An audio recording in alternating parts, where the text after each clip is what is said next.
Le scan politique, le directeur de cabinet d'Emmanuel Macron, Patrick Strozoda, a mis en garde dans un courrier l'ex-chargé de mission concernant de possibles relations d'affaires en France ou à l'étranger avec des intérêts privés.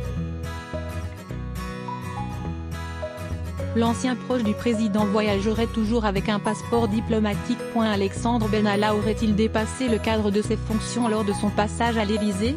Dans une lettre datée du 22 décembre, la présidence somme l'ex-collaborateur d'Emmanuel Macron de s'expliquer sur d'éventuelles missions personnelles et privées exercées ou poursuivies comme consultant. Le directeur de cabinet du président, Patrick Strozoda, affirme d'un ton ferme « Nous ne pourrions laisser sans réaction l'existence de relations d'affaires en France ou à l'étranger avec des intérêts privés, tout à fait incompatibles avec vos fonctions, et que vous n'avez jamais révélées.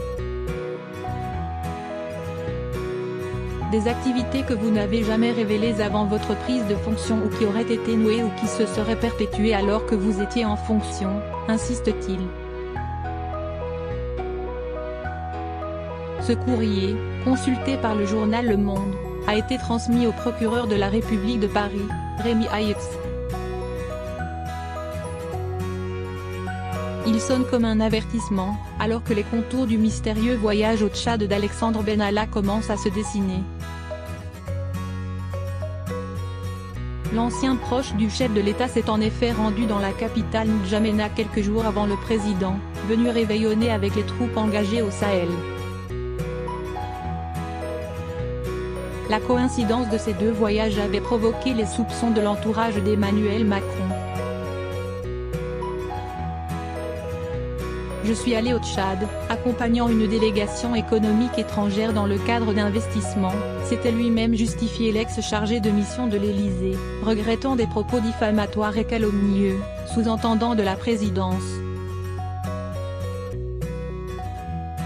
Selon les informations du Monde, Alexandre Benalla a été reçu début décembre par le président tchadien Idriss Déby et son frère, Oumar, chargé des commandes d'équipements militaires. Son voyage et ses nuits d'hôtel au Hilton auraient été financés par Philippe Ababou Solomon, un homme d'affaires franco-israélien spécialiste de la diplomatie privée en Afrique. Les deux hommes se sont rapprochés et ont voyagé en octobre en République du Congo, pays dirigé par le très contesté autocrate Denis Sassou Nguesso, assure le quotidien. Ils ont été logés au sein de la résidence présidentielle. Et pour cause, le chef d'État souhaiterait profiter de Solomon et Benalla pour se rapprocher d'Emmanuel Macron. Alexandre Benalla confirme, lui, qu'il fait désormais du consulting en Afrique francophone. Des voyages effectués grâce à un passeport diplomatique délivré 3 semaines après les événements de la place de la Contrescarpe, où l'ancien collaborateur avait malmené des manifestants le 1er mai 2018, croit savoir Mediapart. Le Quai d'Orsay dit avoir réclamé fin juillet la restitution de ces 2 passeports. Toute utilisation depuis lors de ces passeports aurait été faite en dépit des engagements pris par l'intéressé, a déclaré jeudi la porte-parole, Agnès von der Mühle. Le ministère examine les suites à donner, y compris judiciaires, a ajouté le ministère.